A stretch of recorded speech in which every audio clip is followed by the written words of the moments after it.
Have you ever wondered why some people seem to never be affected by stock market crashes?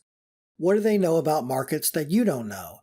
Is there some secret formula that allows these investors to somehow become immune to market crashes? Well, it might surprise you to know that there actually is a formula that mature investors know about that sets them apart from other investors. Today, I'm going to help you answer a question that you might have always wanted to know but didn't know who to ask. What is the safest portfolio for surviving a market crash? Hey, Brian, I need to talk to you about that money I invested for you. I knew it. You lost it all, didn't you? God, I never should have given you my money. The stock market is a sucker's bet, like chasing your tail. God, it's right there and yet a million miles away. What are the physics of that? I didn't lose your money, Brian. Quite the contrary. Here's $1,000 to fix your car, and here's $1,000 profit. Whoa, hold on. You made $2,000 in a couple days? Yep. Oh my God. You gotta teach me how to invest.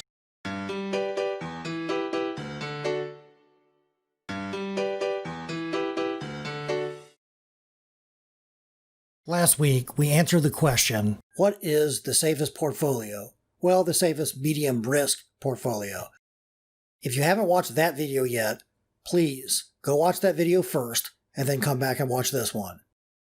Okay, so you'll remember last week that we compared the Ray Dalio all-weather portfolio with Harry Brown's permanent portfolio to try to determine which one was the best. Both portfolios matched up pretty closely, but the all-weather had a slightly better Sharpe ratio and produced higher returns, so we gave the crown to the all-weather. Of all the medium risk portfolios, why did I pick those two specific portfolios to compare? What makes those two portfolios special? Well, there's actually a simple answer to that question. I picked those two because of their performance during stock market crashes. Before we look at today's data sets, let me introduce you to our runners-up, which I left out of last week's competition.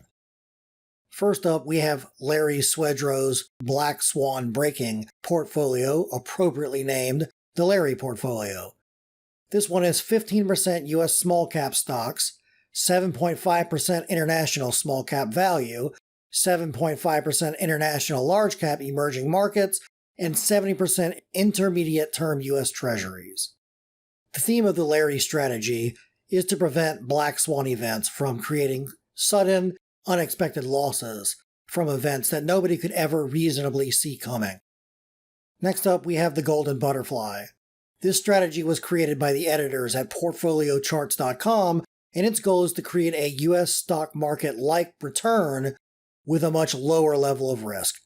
The Golden Butterfly is made up of 20% U.S. small cap value, 20% U.S. large cap stocks, 20% short-term U.S. treasuries, 20% long-term U.S. treasuries, and 20% gold. Take a look at this chart of the performance of 18 popular portfolios during the month of February.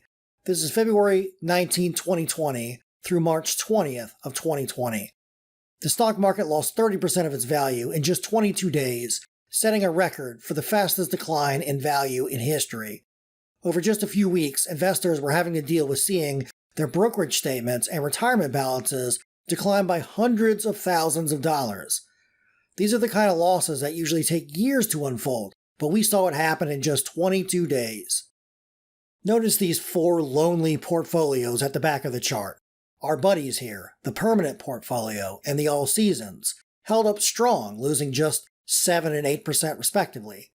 Runners-up Larry and the Butterfly lost just 8 and 14% respectively. On the left-hand side, we see everyone's favorite total stock market portfolio, which most people know as the Simple Path to Wealth strategy, and we see the Ivy and Core 4 portfolios. These portfolios got absolutely crushed in this period. Imagine having $1 million in a mutual fund like VTSAX or VFIAX, and over the course of just 22 days, you watch the balance of this position drop to $667,000. If you're in the position where you've already won the game and you've already accumulated enough money to be financially independent, why in the world would you take this kind of risk? Now you might be saying to yourself, 2020 was different. This was a true black swan event that nobody could have seen coming. And maybe that's true. But if we look at how these same portfolios performed over the last 50 years, we see a common theme.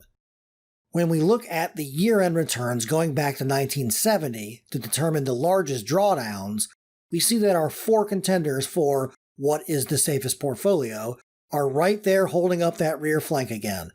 The largest loss that any of these portfolios have ever suffered is between 10% and 20%, whereas that total stock market portfolio, that position has lost close to 50% multiple times in this period. Okay, so what's the takeaway from today's video? Well, here's my opinion on the matter. What if I told you that you could get a return of about 8% every year on average, and if the market crashes, the most you would be likely to lose would be between 10 and 20%. Meanwhile, the portfolio that the vast majority of DIY investors are using will also get you around an 8% annualized return, but will also punish you with 50% losses multiple times during your investing career. What choice would you make? It really should be a no-brainer here. Less risk for a lot more return is what modern portfolio theory is all about. And I hope that you'll stick around my channel for a while if you're interested in learning more about these kinds of topics.